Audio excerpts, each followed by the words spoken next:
I'm Bob Hill, and I grew up in Hampton, Iowa. I was driving truck for my dad.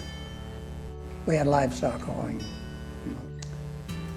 When I got in the military, I took my basic training at Fort Riley, Kansas. And 6 of us didn't get our orders and stayed in Fort Riley. The rest of them went right over to Korea. I went into a small arms repair where we fixed up all military, from a 45 automatic to a 50 caliber machine guns and stuff. And we had warehouses, and that's where we tore everything down, put parts, fixed, did all kinds, which I had no prior experience in it, but they taught you. Fort Riley, Kansas. Then I got moved to Fort Leonard Wood, Missouri. I liked Fort Riley much. It was an old cavalry post from way back in the old cavalry days. So there was a lot of nice buildings, and they had a lot of atmosphere around there, and it was a good post. I was drafted.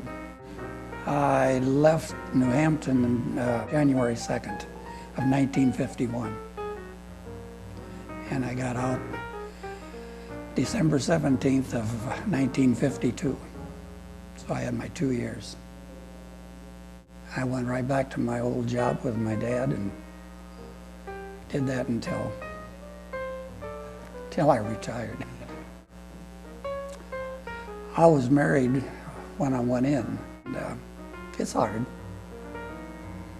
but we'd been married only about 3-4 months. Well, at the time, a lot of my friends were leaving at the same time, somewhere, sometime. You know, all within a matter of a few short weeks. So we all disappeared at the same time. We all came back, and most of them came back here, and we went about our business, our livelihood. Not directly, cousins did, but I just had a younger sister. Army life is always hectic, especially when you've never been in, and you get up, you go to chow, on their orders, which I wasn't quite used to, but you learn real quick. At Fort Riley, real good. We had the old barracks, but they were fitted up. It was good. A lot of good friends. A lot of civilian friends, too, that we knew for years afterwards. I guess I was sort of a baby. I missed all my friends and my families and different. Well, this was the beginning of the war, and they was wanting people bad, so there really wasn't much time off. You don't get time off much. A little bit at night, but you're on post, you got your guard duties, you got KP, of course. And at Fort Leonard Wood, we made a movie. Hollywood movie came in, so we even got to see how a movie was made, and they needed extras, so once in a while you'd get into but that was short-lived. The war was not over. We were drafted for a certain period of time, and we sent a lot of troops over from the camps where I was at, and it was real happy, of course, when when things started to smooth over a little bit, we thought eventually, but see, I was out in '52 and the war didn't get over for some time after that. Mostly, yeah. Mostly good times. Well, sort of good times. You still wanted to get home, but when the troops started, a few of them wounded, came back, and they kept them still in the Army, but you got to talk to them and see them. And they were wounded and were getting rehabilitated. Well, when I went in, everybody says, do not volunteer for anything. They'll tell you where to go, and that's the way that I didn't volunteer. I didn't have anything to do with anything, where I went, what I did. Everything was, this was done by them, and I have no reason to know how or where or why. Service is a good growing up, really good growing up. You learn a lot to be on your own, to be with people. I know when I was going to school, it was a lot different, but you really have to grow up once you hit the service, and it's good for you. I was very, very lucky. A lot of my people that I went to basic with, a lot of them got into real bad combat, didn't make it. And I, for no reason, as I said before, I just took whatever that they give me, and I was very lucky. And well, I've got these two to home. This is your brass that the Army likes to have you shine every night beside your shoes. When you get out of basic, or you usually end up with, if you qualify in M1, remove the 45, you'll end up with a medal, but little things. I think I still got something at home. Don't know where. A long time. I remember that.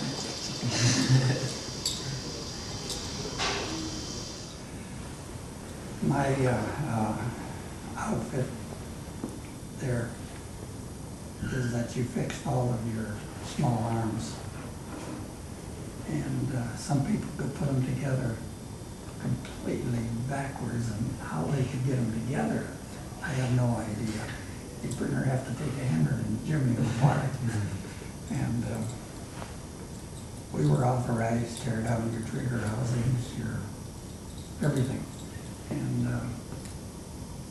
so they would pull them apart, oil them up, clean them up, put them back into working order so they could be used again.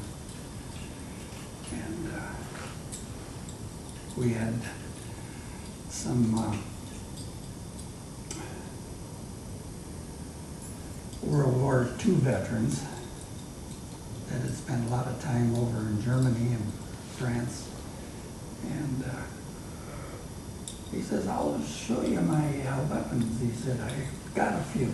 He brought out, I think it was 3 cases. And I said, where did you get these? Oh, he said, we just go into somebody's house, and they were the enemy, you know, but they were civilians. We weren't authorized to have this Browning automatic shotguns, you know, and whatever. And he brought back, I said, how did you get them back? Well, he would never tell you. The only time in my life I ever volunteered in the service. We were sleeping on a basketball court. The guy walks in and he says, I'm looking for somebody that can swim. Oh, I live right next to the pool. I have ever since I was 10 years old. I lived in that pool. I said, I can swim. Something's got to be better than sandbagging. I said, yeah. My buddy that couldn't swim stroke said, me too. And we didn't know what we were getting into. And they said, we got 2 ducks out here, and we need an extra man for each duck. And of course, I drove truck all my life, and the guy that was authorized to drive it knew nothing. So I played around with it, and we'd come in and gas up and stuff like that, and then go out and flood and pick up people, and we'd want Spam sandwiches. That was the big thing back in our days. And the Spam sandwiches they'd bring us big boxes of it. We'd have to take them someplace.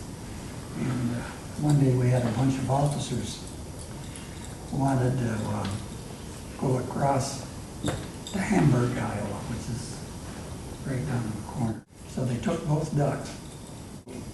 So we got them up there in the hills, and you get those old devils way up in the top of a hill, and we just throw them out of gear and let them roll, and they gather speed.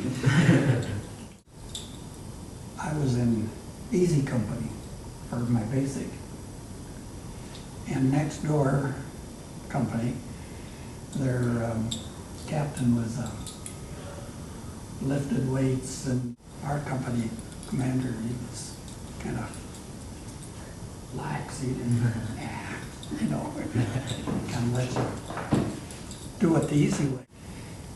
And I was a truck driver before I went into service. I never drove a truck in there, except the ones I swiped.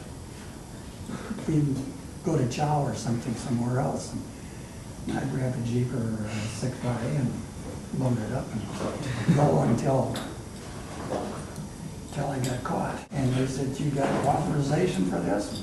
"No, can't drive that anymore." I was them. They had brought in automatics for the 6x. They were horrible. But it was just as horrible for those guys that were driving old gear shift 6x, had no idea how to drive. I think the only one that we have contact with, we had contact with a lot of civilians around that were ex-servicemen. We used to have a kid, we called him the Montana Cowboy, which he was. And he used to tell the stories, and he said he used to like to box a little bit. And but he says, I used to just love to. He said, I never started a fight in my life. He said, I just finished them. And so we had boxing gloves, and he always wanted somebody to, how about you? That was me. I said, oh, no. He said, I don't know nothing about it. He said, I won't hurt you. But that kid could take him and snap me no matter how I protect him. He knew how and I didn't, you know. And so we had a lot of fun. And he says, when you, well, he said, I like getting a bar somewhere. And he said somebody'd always wise off, you know. He said, you just back up to the bar. And he says, anybody that stands up, he says, you're up. He says, they can't get behind you. That's the ones you gotta look out for. And he said, only once. And he said, I had some trouble. He was a cadre, taking some people through. And he said, two of these boys, no matter what I told them, man, I ain't gonna do that.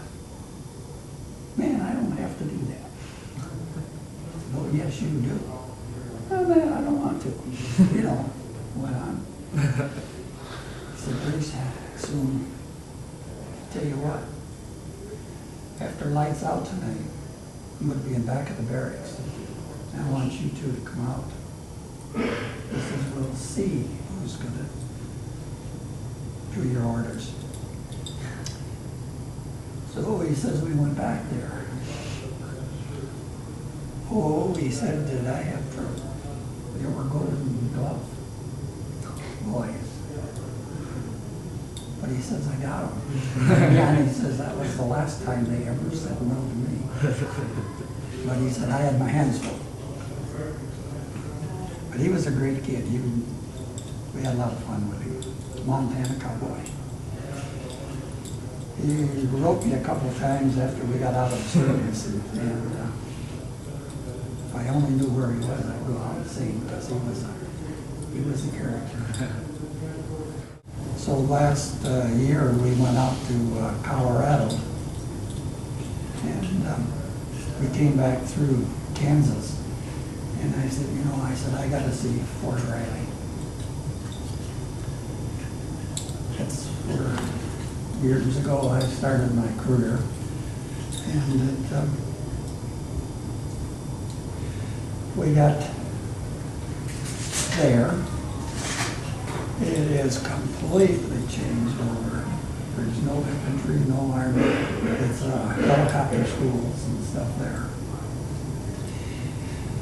But we finally found the entrance, which I had trouble because it's so changed, And I drove up, and here was a guard gate, big wide guard gate, and there was lights, red or to stop. And there was a green arrow, and I thought, well, go on through. So I just eased through, and I got about 10 feet, and somebody, hey! And I stopped. He'd come out with his rifle, and you got a driver's license? And I said, yeah. So I showed him. Has your wife got one too? She better have one. So she showed hers, and I said,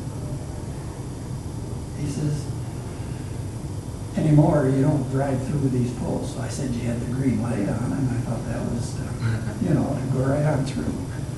So I explained to him, I said, when I was here, we didn't have such a guard gate, there's just a man out there that took down the flag at 5 o'clock, and they had a little ceremony every day. And I guess he thought I was a terrorist. I'm thinking, oh, he says, I'm sorry. Thank you for serving. Kind of a guy. And I said, oh, I'm sorry. I said, I should have known too. Just don't do that, especially in these